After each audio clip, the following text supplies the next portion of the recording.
ఈరోజు చేసిన కాళేశ్వరం పేరు మీద చేసిన అప్పుల గురించి ప్రస్తావన తెచ్చిండ్రు.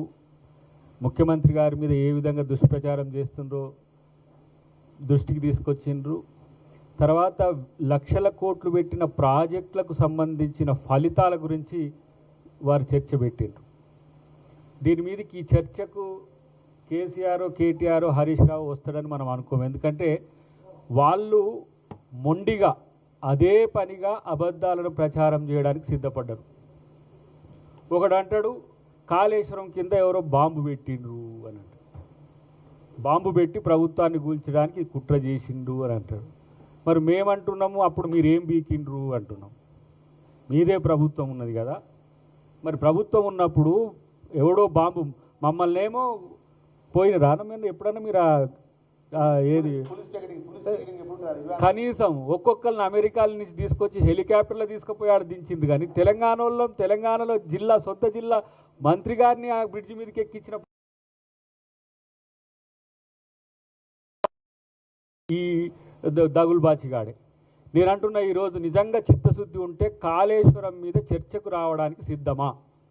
47,000 కోట్ల రూపాయలు వడ్డీ లేదురా నాయన. మిమ్మల్ని ఎవడు అడిగేది దిక్కు లేక ఈ పరిస్థితి తెచ్చింది తప్పితే ఎన్ని సంక్షేమ పథకాలు ఒక సంవత్సరానికి 50,000 కోట్ల రూపాయలు ఫ్రీ బీస్కు ఇవ్వచ్చు బడ్జెట్లో. 47,000 కోట్ల రూపాయలు వైట్ ఎలిఫెంట్కే చెల్లిస్తుంది కదా ప్రభుత్వం. రెండవది ప్రతిదానికి ఒక దగ్గరికి పోవడం, అక్కడ ఒక అబద్ధాన్ని నేరేట్ చేయడం. బావ చెప్తే బామ్మార్దాన్ని సపోర్ట్ చేస్తాడు. ఇంతకుముందు వాళ్ళ చెల్లె ఉండగానే ఇప్పుడు చెల్లె ఇటు వచ్చే వరకు ఇక కొంతమంది సోకాల్డ్ వాళ్ళు పట్టుకొని దాన్ని ప్రచారం చేస్తున్నారు. ఈరోజు నేను ఒక మాట అంటున్నా, వారు ప్రస్తావన తెచ్చి దాని వివరం చెప్పలేదు. కానీ మూసీ నది ప్రక్షాళన వీళ్ళకి ఇష్టం లేదు, బీజేపీకి ఇష్టం లేదు, బీఆర్ఎస్కి ఇష్టం లేదు. మొత్తం total project report means DPR detailed project రిపోర్టే రానప్పుడు 5,000 కోట్లు పెట్టి గాంధీ విగ్రహం కడుతుందని ప్రచారం చేస్తున్న బడుద్దాయోడు. ఇలా ఫేజ్ 1 బాపుఘాట్ వరకు ఉన్నది. మనకు అక్కడ ల్యాండ్ ఉంది, టూరిజం ఉంది, బాపుఘాట్ దగ్గర ఉంది. ఎవరి భూమి తీసుకోవట్లేము మనం. ఇప్పుడు ఎవరైతే అపార్ట్మెంట్ అని వాళ్ళు పాపం బాధపడుతున్నారో వాళ్ళది వాటర్ బాడీలో ఉంది, అది వేరే. అది తీసుకోకుండా ఇక్కడ కట్టవచ్చు. ఈ ప్లేస్ వేరు, ఆ ప్లేస్ వేరు. ఇలా రామచంద్రరావు పోతాడు, అక్కడికి పోయి మీకు అన్యాయం జరుగుతున్నది, మీ 5,000 కోట్ల రూపాయలతోని.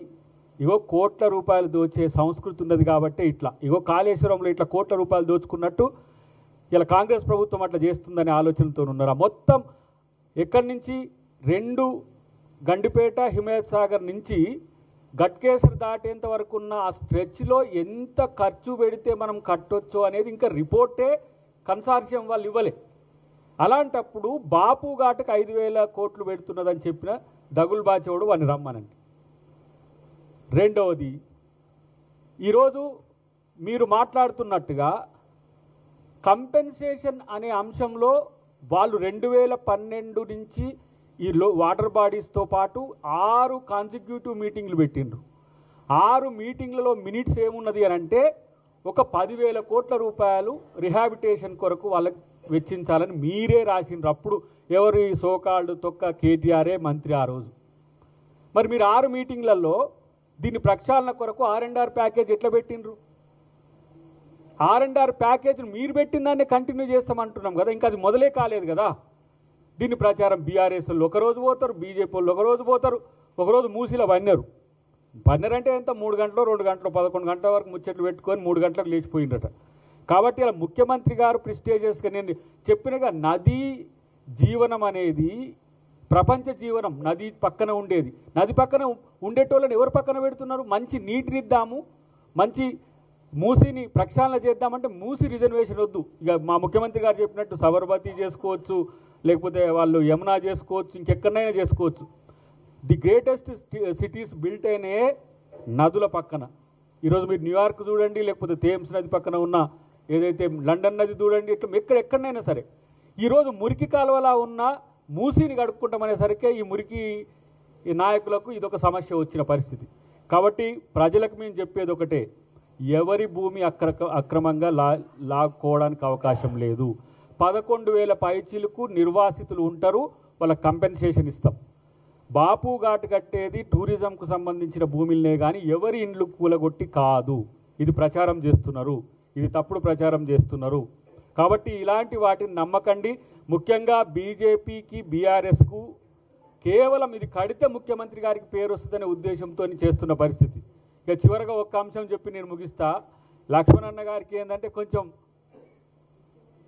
మంత్రి గారు కాబట్టి కొన్ని అడ్డం వచ్చినాయి.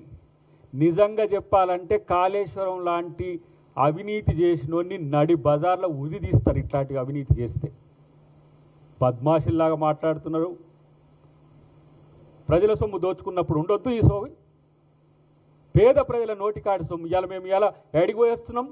కాచిగూడ హాస్టల్ కాడికి పోయేస్తున్నాం మంత్రి గారి నేతృత్వంలో. అంబేద్కర్ భవన్ కాడికి పోయేస్తున్నాం. కరెంటు కట్ చేసిండ్రు, హాస్టళ్ళు మూసేసిండ్రు. ఇలా మళ్ళీ కాంగ్రెస్ ప్రభుత్వం వస్తున్నది. అంబేద్కర్ భవన్ను అత్యాధునిక సౌకర్యాలతో ప్రపంచంతో పోటీపడే ఇలా టవర్ అంబేద్కర్ టవర్ను కట్టియడానికి ఒక ప్రయత్నం చేస్తుండు మంత్రి గారు. ఇంత కష్టాల్లో కూడా ఇటువైపు కాచిగూడ హాస్టల్ మేము చదువుకున్నది, నేను మా ముత్తుపల్లి గారు మా లాంటి వాళ్ళం ఎంతోమంది అక్కడి నుంచి వచ్చిన వాళ్ళం. అది అలా దీనస్థితిలో ఉన్నది. ఎస్సీ ఎస్టీ చదువుకునే పిల్లలు పెరిగితే హాస్టల్ మూసేస్తారు దరిద్రుడా. అంబేద్కర్ పేరు మీద ఉన్న భవన్ను ఇలా పడాగుపోయేటట్టు చేసి అక్కడ కనీసం కరెంట్ ఇవ్వకుండా చేసి అక్కడ ఏ విధంగా చేసిండో మీరు చూస్తున్నారు. కాబట్టి మేమంటున్నాం, ఈరోజు బడుగు బలహీన వర్గాల నుంచి ఎదిగిన వాళ్ళు మంత్రివర్గంలో ఉన్నారు, నాయకులు అయినరు, ఎమ్మెల్సీలు ఎమ్మెల్యేలు ఎంపీలు అయినరు.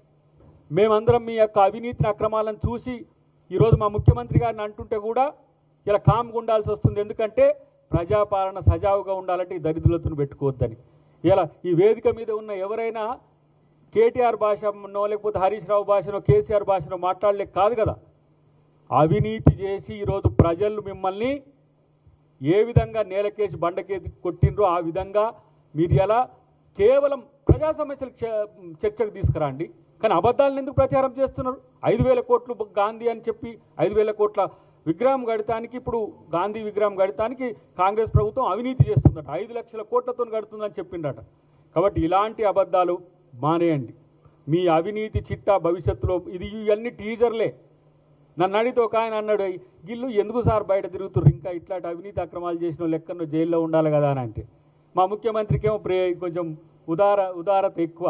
ఎందుకు వాళ్ళకు స్పెషల్గా అరెస్ట్ చేసినట్టే ఒక ఆ ఫామ్ హౌస్లో ఇల్లు కట్టుకొని ఉన్నట్టున్నది, మా పోలీసులతోనే రక్షణిస్తున్నామని చెప్పి మా ముఖ్యమంత్రి గారు అన్నారు. అయినా కూడా నీ పరివారానికి సిగ్గు రావట్లేదా, నీ కొడుకు నీ అల్లునికి? కాబట్టి తస్మాత్ జాగ్రత్త.